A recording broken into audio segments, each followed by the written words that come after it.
হয়েছে সে বিষয়ে নিশ্চিত দুই দেশের আইন শৃঙ্খলা বাহিনী।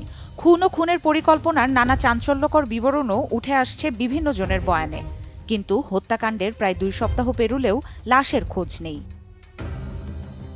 কমপক্ষে 1 মাস আগে ঝিনাইদহ 4 আসনের সংসদ সদস্য আনোয়ারুল আজিমকে খুনের পরিকল্পনা ও প্রস্তুতি শুরু হয়। এতে জড়িত অন্তত 3 জন ঘটনার 13 দিন আগে বাংলাদেশ থেকে ভারতের কলকাতায় যান। আরও আগে যান 2 জন। সেখানে খুনিদের ভাড়া করা ফ্ল্যাটে 13 মে রাতে খুন করা হয় আনোয়ারুলকে। এদিকে কলকাতায় আনোয়ারুল আজিম খুনের ঘটনায় রিমান্ডে ডিবির হেফাজতে শিমুল ভূঁইয়ার সঙ্গে তার ভাতিজা তানভীর ভূঁইয়াও রয়েছেন। এছাড়া শিলাস্তি রহমান নামের এক নারীও রিমান্ডে আছেন।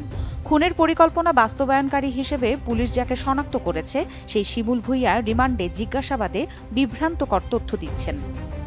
তদন্ত সংশ্লিষ্ট সূত্র বলছে, খুলনা অঞ্চলের পেশাদার খুনি ও সাবেক চরমপন্থী নেতা শিমুল যে আনোয়ারুল হত্যায় সরাসরি জড়িত তা পুলিশের কাছে স্বীকার করেছেন।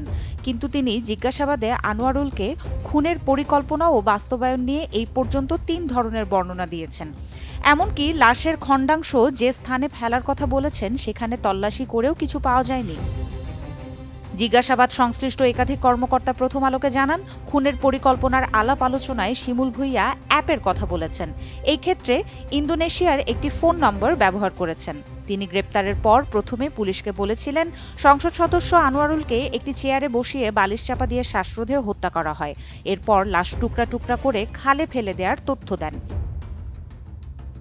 পরে খুনের আরেক রকম বর্ণনা দেন তিনি। পরের ভাষ্য, খুনের উদ্দেশ্যে নয়, আপত্তিকর ছবি তুলে টাকা আদায়ের লক্ষ্যে আনোয়ারুলকে তারা ফ্ল্যাটে ডেকে নিয়েছিলেন। অতিরিক্ত চেতনানাশক প্রয়োগের ফলে আনোয়ারুলের জ্ঞান ফেরেনি, এরপর তাকে খুন করা হয়। এদিকে সংশ্লিষ্ট সূত্র জানায়, জিজ্ঞাসাবাদে শিলাস্তি জানিয়েছেন চেতনানাশক দিয়ে অজ্ঞান করে তার সঙ্গে ছবি তোলার মতো কোনো ঘটনাই ঘটেনি।